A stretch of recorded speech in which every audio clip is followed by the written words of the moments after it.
Hai korang, tahu tak lepas ni SK Express mula pakai vet EV untuk hantar parcel ke rumah korang?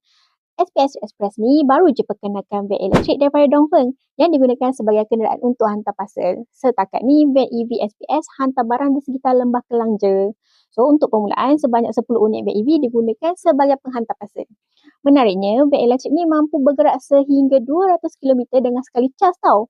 Dengan macam sikit je ke kemampuan vet EV ni bergerak. Tapi, untuk penghantaran parcel di sekitar Lembah Kelang, ia dah memadai.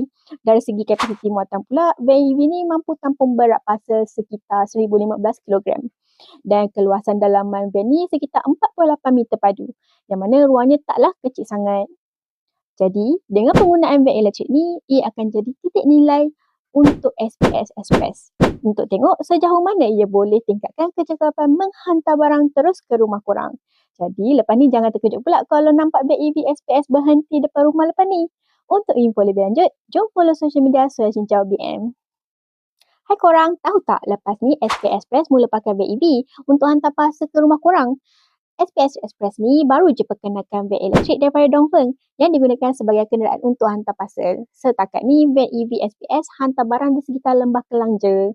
So, untuk permulaan, sebanyak 10 unit vet EV digunakan sebagai penghantar parcel. Menariknya, vet elektrik ni mampu bergerak sehingga 200 km dengan sekali cas tau. Dengan macam sikit je ke kemampuan vet EV ni bergerak. Tapi, untuk penghantaran parcel di sekitar Lembah Kelang, ia dah memadai. Dari segi kapasiti muatan pula, van EV ni mampu tampung berat parcel sekitar 1015 kg. Dan keluasan dalaman van ni sekitar 48 meter padu, yang mana ruangnya taklah kecil sangat.